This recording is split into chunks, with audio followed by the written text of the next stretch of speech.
So good day everyone, I am Clea Jane Alcain and I am tasked to discuss humidity. So have you ever visited a place that just made you feel hot and sticky? If yes, humidity is one of the reasons of that unpleasant feeling. So what is humidity? So humidity is the amount of water vapor in the air. So it has nothing to do with raindrops or any form of liquid or solid water in the atmosphere. So it is the airspace between the raindrops and how much vapor it holds that determines the humidity.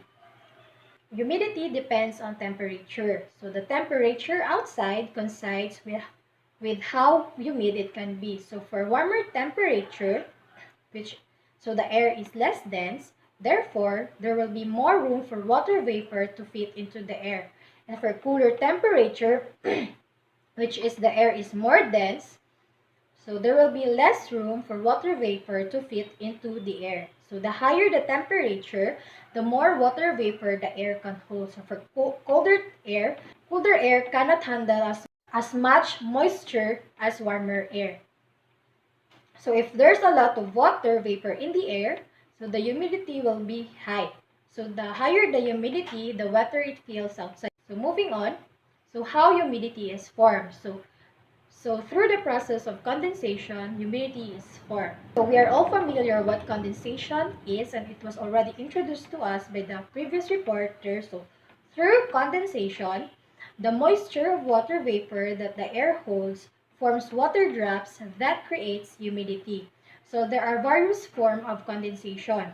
So first is the dew, the fog, and the clouds. So for the dew, so dew is the water droplets formed by condensation of water vapor on a relatively cold surface of an object. So as what you observe in my presentation, there are two pictures that represent dew. So the water vapor condensed over the grasses and leaves, so which could be observed in the early mornings. So dew is formed when the temperature of an object drops below the dew point temperature. So dew point, so it refers to the water that condenses out of the air at a certain temperature. So moving on, we have fogs. So fogs is a suspended tiny water droplets or ice crystals in an air layer next to the Earth's surface. So fogs reduces the visibility to 1,000 meter or 3,250 feet or lower. So fog often forms when relative humidity is at 100%. So fogs are like clouds but near the ground. So fog forms from water vapor, which is actually water in a form of gas.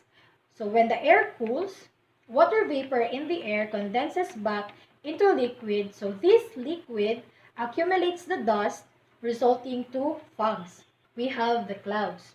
So clouds was already introduced to us by the previous reporter. So I will just give you a quick review about clouds. So clouds are visible aggregate of tiny water droplets or ice crystals or a mixture of both suspended in the air. So clouds are formed when the condensation of water vapor meets supersaturation conditions within the air that is free from dust and other aerosols. So within the atmosphere at most, only a slight supersaturation conditions are necessary for cloud development. So we have 10 types of clouds, and these 10 types of clouds are categorized into 3 levels. So the first level is the high level clouds, which is 5 to 13 kilometers from the Earth's surface, and mid-level clouds, which is 2 to 7 kilometers from the Earth's surface, and the low-level clouds, which is 0 to 2 kilometers. So, under the high-level clouds, we have cirrus, cirrocumulus clouds, and cirrostratus clouds. So, cirrus clouds is one of the most common type of clouds that can be observed at any time of the year. So, they are thin and wispy with a silky sheen appearance. So, cirrus also often called as feathery clouds because it this cloud looks like a bird's feather. and these clouds does not bring rainfall. So next is the cirrocumulus clouds. So cirrocumulus clouds forms at about 5 kilometers above the surface. Cumulus clouds are small white fluff patterns that spread out for miles and miles over the sky. The next is the cirrostratus clouds. So it has a sheet-like appearance that can look like a curly blanket covering the sky. So cirrostratus clouds are quite translucent, which makes it easy for the sun and moon to peer through. So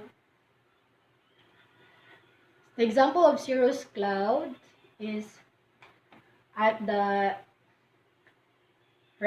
upper right side of the presentation, and followed by the cirrocumulus cloud and the cirrostratus. So moving on, we have the mid-level clouds.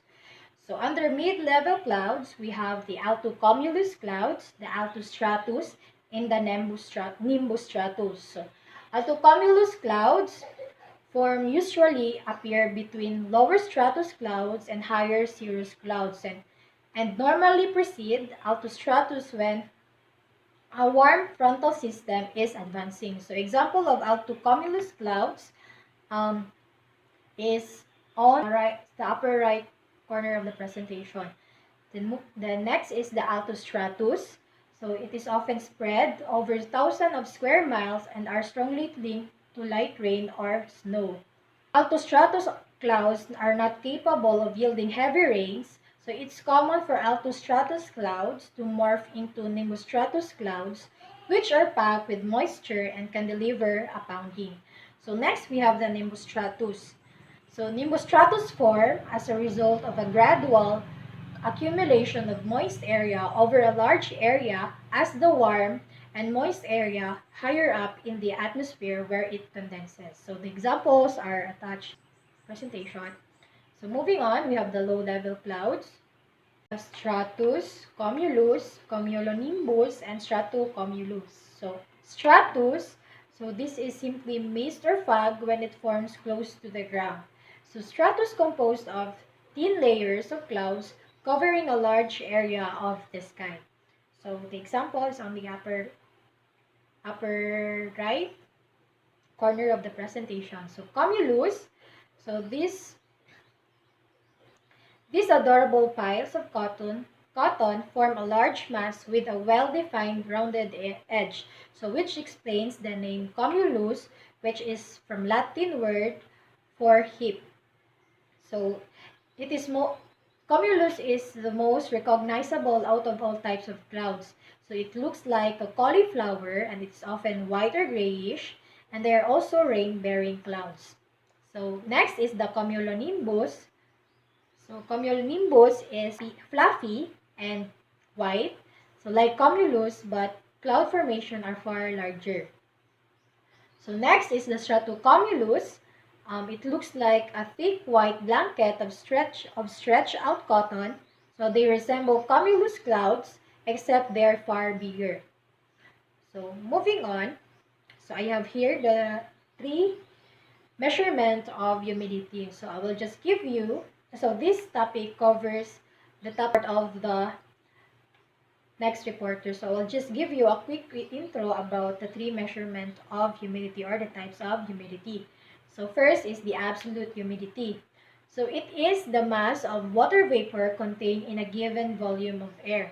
So it ranges from 0 to 30 grams per cubic meter. So when saturated air at 30 degrees Celsius. So absolute humidity is the measurement of the actual water vapor in the air. So as air pressure change, absolute humidity also changes. So the higher the amount of water vapor per kilogram, the higher the absolute humidity. So what we feel outside, so is the actual amount of moisture or the absolute humidity in the air. So formula for absolute humidity, we have mass of vapor over volume of the air and the water vapor mixture. So next is the relative humidity. So relative humidity is the measure of the amount of moisture in the air compared with the amount of moisture the air can hold. So relative humidity is measured using hygrometer. So the air will have a higher relative humidity if the air is cooler, and a lower relative humidity if the air is warmer. So when the air cools, so as what I have said about fogs, so when the air cools, water vapor in the air condenses back into liquid. So this liquid accumulates dust, resulting to fog. So fog is one of the best example for relative humidity at 100%. So formula for relative humidity, we have specific humidity over saturated minus specific humidity multiplied by 100. So the wetter or damper you feel, the higher is the relative humidity. So if you feel the air is dry around you, so the relative humidity is low. So moving on, so I have here an illustration about the percentage of relative humidity at different temperatures. So as what you observe, so as the air temperature increases, the percentage of relative humidity decreases. So when the temperature is at 10 degrees Celsius, so fog is one of the great examples for this. So the relative humidity is 100%. So air will have the higher relative humidity if the air is cooler. So and a lower relative humidity if the air is warmer. So the next type of humidity or the measurement of humidity is the specific humidity. So humidity is the actual quantity of water vapor contained within a parcel of air. So it is expressed as grams of water vapor per kilogram of air. So the formula is given mass of water vapor over mass of total air. So moving on. So what time of the year does humidity occur? So what season of the year does humidity occur? So here, humidity occurs more in summer. So the level of humidity varies by season. So summer is often more humid than winter because of the added moisture in the air. So humidity occurs often during summer months because the temperature of heat are higher. In conclusion, the warmer the air, the more vapor it can hold. So the greater possibility that there will be humidity. So moving on. So in which area of the world is humidity most common? So humidity is most likely to occur in places near oceans, lakes, and etc. Or let's say, humidity usually occur on places near the equator. Near the north and south poles because the sun has a more direct heat on the equator, making it warmer. So, as what I have said, the warmer the air, the more water vapor it can hold. So, equator is most likely where humidity occurs.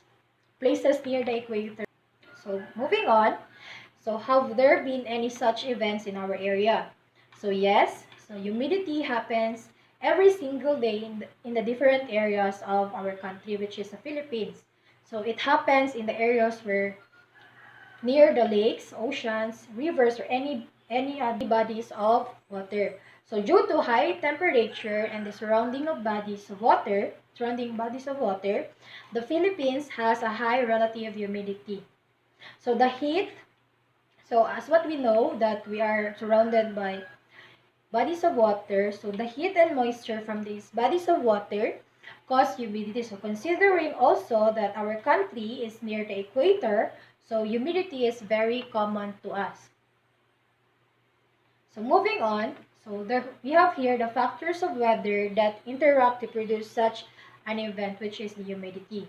So first, we have the rain, condensation, and temperature. So we have rain and condensation. Rain and condensation together makes water vapor, which causes the air to be more humid. Next one, we have temperature. Temperature makes the air warmer, which lets more moisture to be consumed. I have also some other factors here that affect the humidity. First, we have the vegetation. Second is the altitude. Third is the orographic effect and the transfer of humidity. Under vegetation, in the area of vegetation, relative humidity is high, whereas in the bare land, there is less moisture and relative humidity is low. And under the altitude, um, which is other factors that affect humidity, the relative humidity increases as the altitude increases because as we go higher, there is a decrease in temperature. The next one we have orographic effect. So at higher elevation than 800 meters, relative humidity is less compared to sea level. And last factor, we have the transfer of humidity. So the average maximum journal relative humidity occurs early in the morning. So and minimum journal relative humidity occurs in the early afternoon. So there are many factors that really affect humidity. So I have here my references in APA format. So, so that's all. Thank you for watching. Stay safe. May God bless us all.